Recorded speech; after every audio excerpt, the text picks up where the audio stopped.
नमस्कार प्रिय दर्शकों, स्वागत है आपका हमारे YouTube चैनल। नमस्कार दोस्तों, सावन का पावन महीना प्रारंभ हो चुका है। आज के हमारे इस वीडियो में हम आपके लिए सावन मास पौराणिक कथा लेकर आए हैं। एक समय की बात है, अमरपुर नामक एक नगर में अमीर साहूकार रहता था। उसके कोई संतान नहीं थी, जिस कारण वो बहुत दुखी रहता था। संतान प्राप्ति के लिए वो हर सोमवार व्रत कर भोलेनाथ की पूजा किया करता था। संध्या के समय मंदिर में जाकर भगवान शिव के आगे घी का दीपक जलाया करता था। उसकी भक्ति देखकर माता पार्वती बहुत प्रसन्न हुई और भोलेनाथ से कहने लगी, हे प्राणनाथ, ये आपका सच्चा भक्त है, कृपा करके इसकी मनोकामना पूरी कर दें। यह सुन भोलेनाथ बोले, पार्वती, पूर्व जन्म के कर्मों के कारण इसके भाग्य में संतान सुख नहीं है। परंतु माता पार्वती नहीं मानी।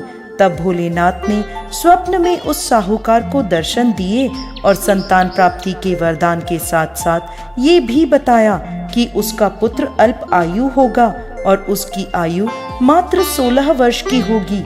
यह सुनकर साहूकार प्रसन्न तो हुआ, परंतु साथ ही साथ चिंतित भी हो गया। ये सारी बात उसने अपनी पत्नी को भी बता दी। पुत्र के अल्प आयु होने की बात जानकर साहूकार की पत्नी भी बहुत दुखी हुई, लेकिन साहूकार ने अपने सोमवार के व्रत का नियम नहीं छोड़ा। कुछ समय बाद साहूकार के घर में एक सुंदर पुत्र रत्न पैदा हुआ, जिसका नाम उन्होंने अमर रखा। अब अमर 11 वर्ष का हो गया था, तो साहूकार ने उसे अपने मामा के साथ शिक्षा ग्रहण करने काशी भेज दिया। साहूकार ने उन्हें रास्ते के लिए कुछ धन दे दिया और कहने लगा, तुम जहाँ भी रात्रि विश्राम करो, वहीं यज्ञ आदि करके ब्राह्मणों को भोजन करवा देना। अमर अपने मामा के साथ यात्रा पर निकल पड़ा। रास्ते में वो एक राज्य में पहुँचे, जहाँ राजकुमारी का विवाह हो रहा था, परंतु जिस राजकुमार से उसका विवाह होना था, वो अचानक किसी कारण से एक आंख से अंधा हो गया। यह बात किसी को पता ना चले, इसलिए राजकुमार के पिता ने अमर से दूल्हे की जगह बैठने की विनती करी। अमर ने यह विनती स्वीकार कर ली और राजकुमारी चंद्रिका से विवाह कर लिया। विदाई के समय अमर ने राजकुमारी चंद्रिका को सारी बात बता दी और उन्हें अपने पिता के घर छोड़कर काशी की ओर चल दिए। जब अमर 16 वर्ष का हो गया, तब उन्होंने एक यज्ञ का आयोजन किया और यज्ञ के बाद ब्राह्मणों को भोजन कराया और अन्न और वस्त्र दान भी किए। उसी रात्रि निद्रा में अमर की मृत्यु हो गई। उसके मामा जोर जोर से रोने लगे। उनका विलाप सुनकर भोलेनाथ और माता पार्वती वहां आ पहुँचे। अमर के मामा का विलाप देखकर माता पार्वती भोलेनाथ से बोली, प्रभु, इस व्यक्ति के कष्ट को दूर कीजिए। तब भोलेनाथ बोले, पार्वती, ये वही साहूकार का बालक है जिसे 16 वर्ष तक जीवित रहने का वरदान मिला था। तब माता पार्वती ने भोलेनाथ से कहा, हे प्राणनाथ, इसके पिता 16 वर्ष से सोमवार का व्रत करते हुए आपको भोग लगाकर दीप प्रज्वलित करते हैं। कृपा कर उनके दुख दूर कीजिए। माता पार्वती की ऐसी प्रार्थना सुन भोलेनाथ ने अमर को जीवन वरदान दे दिया। वरदान प्राप्त होते ही अमर जीवित हो गया। स्वस्थ होते ही वो अपने नगर की ओर वापस लौट चला। तब रास्ते में वह राजकुमारी चंद्रिका के पास आ पहुंचा। वहां के राजा और राजकुमारी चंद्रिका ने अमर को पहचान लिया। राजा ने राजकुमारी चंद्रिका को अमर के साथ उसके घर की ओर विदा किया। वहीं दूसरी ओर साहूकार और साहूकारनी यह जानते थे कि 16 वर्ष की आयु में उनके पुत्र की मृत्यु निश्चित है। इस कारण वो बहुत दुखी थे और कष्ट में अपना जीवन बिता रहे थे। तभी उनका पुत्र अमर राजकुमारी चंद्रिका के साथ घर पहुंच गया। अमर को अपनी नवविवाहित पत्नी के साथ देखकर साहूकार और साहूकारनी बहुत प्रसन्न हुए। उसी रात भोलेनाथ ने साहूकार को स्वप्न में दर्शन दिए और कहने लगे, हे साहूकार, तुम्हारे सोमवार के व्रत से प्रसन्न होकर मैं तुम्हारे पुत्र को लंबी आयु प्रदान कर रहा हूँ।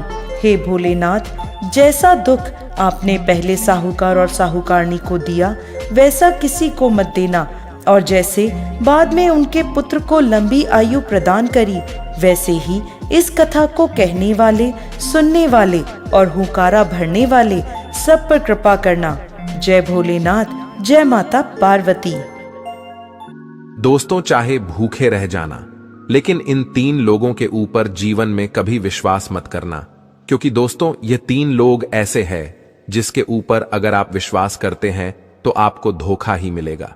दोस्तों, अगर आप जानना चाहते हैं कि वह 3 लोग कौन है जिसके ऊपर विश्वास करने पर आपको धोखा मिलता है, दोस्तों हम आपको एक सच्ची कहानी के माध्यम से बताने का पूरा प्रयास करेंगे कि वह 3 लोग कौन है जिसके ऊपर विश्वास करने पर आपको धोखा मिलता है।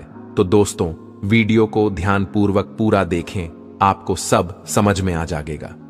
नमस्कार, मैं भगवान श्री राम से प्रार्थना करता हूं कि हे प्रभु श्री राम, जो भी भक्त इस वीडियो को पूरा देखेगा और कमेंट में सच्ची श्रद्धा से जय श्री राम लिखेगा, उनके घर परिवार को सुख, शांति और संपत्ति से भर देना और अपना आशीर्वाद हमेशा उसके ऊपर बनाए रखना। चलिए दोस्तों, कहानी को आरंभ करते हैं। दोस्तों, एक बार माता सीता और श्री राम 14 वर्ष के वनवास के दौरान जंगल में कुटिया बनाकर रात्रि में विश्राम कर रहे थे। रात्रि बहुत हो चुकी थी। भगवान श्री राम सो गए थे, परंतु माता सीता जाग रही थीं। आज माता सीता को नींद नहीं आ रही थी, वह बेचैनी महसूस कर रही थी। फिर अचानक भगवान श्री राम जी भी जग जाता है। अजर सीता जी को बेचैन देखकर पूछने लगता है कि हे सीते, आप अभी तक सोई नहीं है, क्या बात है? आप बेचैन लग रही हैं, क्या बात है? तब माता सीता भगवान श्री राम से कहती है, हे प्रभु, आज मुझे बेचैनी सी लग रही है, जिसके कहीं मुझे नींद नहीं आ रही है।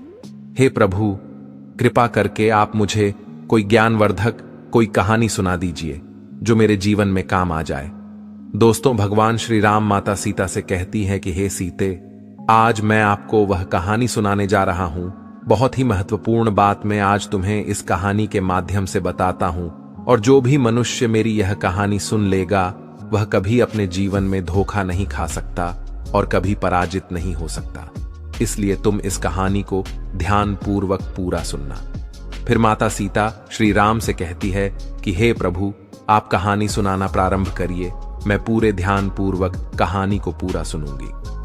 दोस्तों, तब भगवान श्री राम माता सीता को कहानी सुनना प्रारंभ करता है और कहता है कि हे सीते, प्राचीन समय की बात है। किसी नगर में एक राजा राज्य करता था। वह राजा बड़ा ही बलवान योद्धा था। उस राजा के बल और शौर्य की बातें दूर दूर तक होती थीं। उस बलवान राजा के 4 पुत्र थे और राजा के चारों राजकुमार दिखने में बहुत ही सुंदर थे और अपने पिता की ही तरह बहुत बलवान थे। सभी गुणों की शिक्षा लेते लेते वह चारों राजकुमार धीरे धीरे जवान होते गए। बल और साहस में वह चारों अपने पिता की ही परछाई थे।